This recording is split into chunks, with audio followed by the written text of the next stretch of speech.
So let's get straight to the point and address the elephant in the room. I have to be very upfront and be very candid. I was one of those people who tried really hard to be a contrarian and really put hope and, some positive energy into Highguard. However, even though I didn't want to be the one to say it, deep down, I also knew from the moment they announced that game, it was going to fail, unfortunately. And now we're at the point where we have pretty much reached the apex of Highguard's downfall, where half the studio has now been laid off. And the game has barely been able to keep over 2,000 players since release. And to put the icing on the cake, one of the developers is saying that it is your fault, the gamer, that Highguard failed. But before we get into all that, hello, my name is Topaz. I go by Topaz TV Online, and I have a passion for competitive gaming, specifically first-person shooters and third-person shooter titles. And I specialize in bringing you the TLDRs, patch notes, updates, and news, so you don't have to go searching for that. I bring it directly to you. So if you like anything about this video, I would really appreciate it if you give it a thumbs up. Definitely subscribe to the channel as I post here once a week. So now that that's all the way, let's get directly into the crux of what has happened. And I want to back up a little bit to explain how we got here.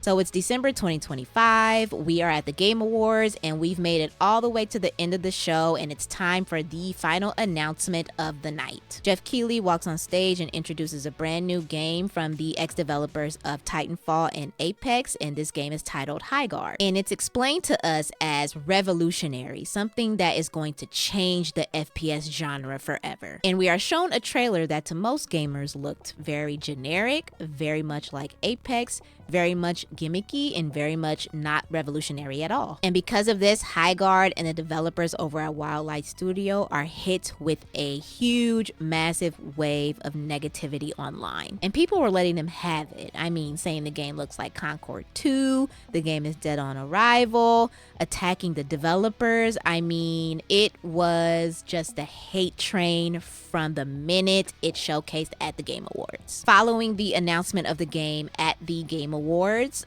Wildlight and Highguard went radio silent for an entire month. There was no marketing, there was no tweets, there was no updates, there was nothing from the studio about this game. All they told us in December that it was gonna launch in January and everybody should just play for themselves. Fast forward to January, the game has released, and now it's February and the game is barely keeping about 2,000 players online as we speak. And while I tried their best to try to recoup some positive feedback, they tried adding the 5v5 mode, they added another season or what they call episodes, they dropped a new character, but nothing is bringing the players to the game. Now we're here in the middle of February, and last week, Wildlight Studio announced that half of the team has now been laid off. And one of the developers decided to take to social media and basically, in a nutshell, blame gamers for the demise of Highguard. So let's go into what he had to say and really try to understand where the developers are coming from. So this is a very heartfelt, very long reflection piece from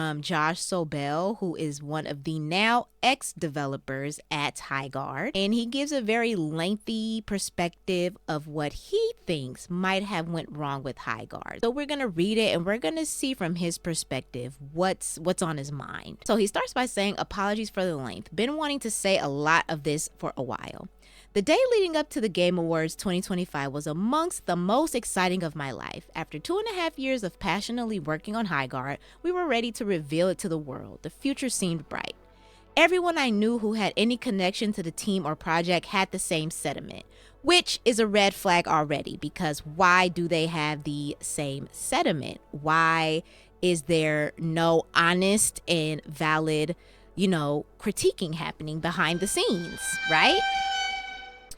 This is lightning in the bottle. I trust this team wholeheartedly. If there's one project nobody in the industry is worried will fail, it's yours. This has mainstream hit written all over it. There's no way this will flop. I could play this game all day." Sounds like a lot of yes men, which is not good. The internal pre-reveal feedback, even from unbiased sources, was quite positive, and where it was negative, it was constructive and often actionable. People who played the game, including us, had a blast. And since we were in an independent self-published studio built with royalties in mind, many of us were hoping this could finally be the thing that broke the millennial financial curse. Which is also kind of weird, because if you actually had royalties in mind and you were introduced as developers from Apex Legends and Titanfall, wouldn't you actually want to give gamers what they actually have been asking for versus what is seeming like, you know, a passion project of yours and a few other developers from those games? But then the trailer came out and it was all down here from there. Content creators love to point out the bias in folks who give positive reviews after being flown out for an event, but ignore the fact that when their negative leaning content gets 10 times the engagement of the positive, they've got just as much incentive to lean into a disingenuous direction, whether consciously or not. And granted, like I said, it's very unfortunate, and I'm not gonna lie, there was a gigantic rage baiting hate train of random people just coming out of nowhere just because. I will give them that, and we don't claim those people. When we play a game, we give an honest review. We don't review something that we've never played, and I understand that that is partially what did occur and is very unfortunate. The hate started immediately. In addition to dogpiling on the trailer, I personally came under fire due to my naivety on Twitter, which almost all of my now former coworkers had learned to avoid during their previous game launches. After setting my Twitter account to private to protect my sanity, many content creators made videos and posts about me and my cowardice, amassing millions of views and inadvertently sending hundreds of angry gamers into my replies. They laughed at me for being proud of the game, told me to get out the McDonald's application, and mocked me for listing having autism in my bio, which they seemed to think was evidence the game would be woke trash. All of this was very emotional, and again, I wholeheartedly and sincerely hate that for him. Like, when we need to go back to just talking about the games. We really should not be out here attacking people. We should really only be providing constructive and valuable feedback of their work, right? He should not have been attacked for who he is, for any of that stuff. And him, you know, trying to, create a safe space for people like him who might have autism has nothing to do with his work and the games that he makes. So we don't condone that. I never condone that. That is terrible. That is trash, and nobody should be doing that. Nobody should ever condone that type of behavior and attacks to people for who they are. There is much constructive criticism that can be and has been said about Highguard's trailer, marketing, and launch, but I don't think it's my place to comment on that.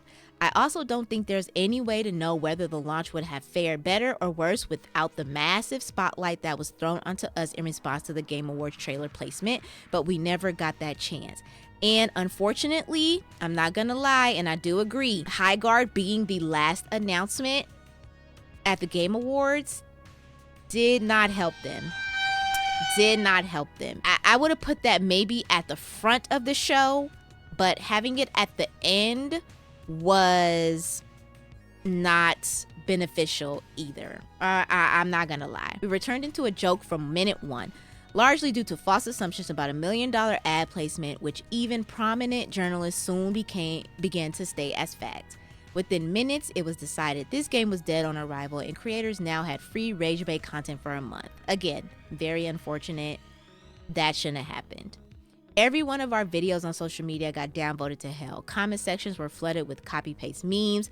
Phrases such as Concord 2 and Titanfall 3 died for this. At launch, we received over 14,000 review bombs from users with less than an hour of playtime. Many didn't even finish the required tutorial, which is unfortunate. And I do agree, Steam needs to figure out a way to combat review bombers. And I like the ideas that are floating around about, like, you have to actually log a certain amount of time in a game in order to unlock the option to even review it. I like that. I think that should be something that is implemented. Again, the review bombing, especially for people who didn't even play the game at all, was unnecessary, and it kind of overshadowed the genuine and actual real constructive feedback of the game. In discussions online about Highguard, Concord, 2XKO, and such, it is often pointed out by gamers that devs like to blame gamers for their failures, and that's silly, as if gamers have no power. But they do, a lot of it. I'm not saying our failure is purely the fault of gamer culture and that the game would have thrived without the negative discourse, but it absolutely played a role. All products are at the whims of consumers, and the consumers put absurd amounts of effort into slandering Highguard, and it worked. Listen, I myself, a few months ago, even made a video about the high amount of pessimism within gaming, especially within shooter games. And I'll link that video somewhere up in the corner so you can go back and watch it. And I do agree, there is a high amount of, negativity out there, and, people just kind of wanting things to die immediately. And again, I keep saying, we don't condone that. We want to try games. Gamers want to play games and want to try new games. I think within the shooter genre now, especially in 2026, it's just really hard because this genre, whether it be extraction shooters, arena shooters, battle royales, it's very saturated. And now it's very hard to kind of break through in this industry because in this genre, because there are so many of those types of games. And so you have to be really diligent. And I think the problem for them is, it's not on the gamers. Number one, they just made something that gamers didn't ask for. And in this post, he keeps bringing up, consumers, and he talks about getting out of financial hell and all those kind of things. But it's like, you guys, you decided to get a bunch of developers and make a game that gamers did not ask for. And I kind of agree. They should have, somebody, somehow, some way, they should have just made Titanfall 3, bruh. And we would not be in this situation. Like, if consumers were actually in mind, we would have got 100% totally different game. Many of Wildlight's former devs will now be forced to assimilate back into the actual corporate industry. Many gamers accuse Wildlight of being a part of. Now, every time someone thinks about leaving the golden handcuffs behind in favor of making a new multiplayer game the indie way, they'll say, but remember how gamers didn't even give Wildlight a chance? Soon, if this pattern continues, all that will be left are corporations, at least in the multiplayer space. Innovation is on life support. I think that's very disingenuous, and I think this is coming from a place of hurt. I think they are genuinely hurt that their game did not succeed. But there are plenty of indie studios. Indie right now is literally popping. There are plenty of indie games, multiplayer indie games within the last year and a half that have broken through and have thousands, have had millions of players. There are so many titles that you can throw out there. It's ridiculous. Especially now, people want indie games, and a lot of people don't want the whole AI slop. They don't want AI. They want to support small, up and coming indie studios with small teams. So I think this is just untrue. Like, what he's saying is like not true at all. And I think he's being blinded by just being upset, that his and his team's game, just didn't do what they had hoped it would do. Even if Highguard had a rocky launch, our independent self-published dev-led studio full of passionate people just trying to make a fun game with zero AI and zero corporate oversight deserve better than this. We deserve the bare minimum of not having our downfall be gleefully manifested. Again, there was a ton of overreaction with the negativity, and I do agree. And it did not have to go that far. It did not have to go that far. And that's one thing that I will give him. And that's one of the parts that I do agree with. It went a little bit overboard, and it didn't have to. But even if it didn't go overboard, let's just keep it a buck. And I'm just gonna keep saying it. Gamers wanted something else. That's just what it was, and that's just what it is. I wish the best of luck to the few who remain at Wildlight and hope Highguard can stay the course. I still believe in it, and so do the fans we reached, who continue to champion it on the subreddit, Discord, Twitch, and social media. And even though this adventure has come to an abrupt and emotionally challenging close, I don't regret 1 second of it.